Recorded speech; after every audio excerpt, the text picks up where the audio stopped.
Kodannur Lions ക്ലബ്ബും വികലാംഗ association of India Paralam യൂണിറ്റും ചേർന്ന് സൗജന്യ ദന്തരോഗ ചികിത്സാ ക്യാമ്പ് നടത്തി.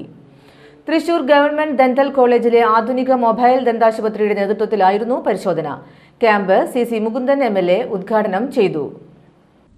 തൃശൂർ ഗവൺമെന്റ് ഡെന്റൽ കോളേജിലെ ഡെന്റൽ ക്ലിനിക്കിലെ കമ്മ്യൂണിറ്റി ഡെന്റിസ്ട്രി HOD വിവേകിന്റെ നേതൃത്വത്തിലുള്ള മെഡിക്കൽ സംഘമാണ് പരിശോധനയ്ക്കെത്തിയത്. Kodannur Lions club president EA Baiju അധ്യക്ഷത വഹിച്ചു.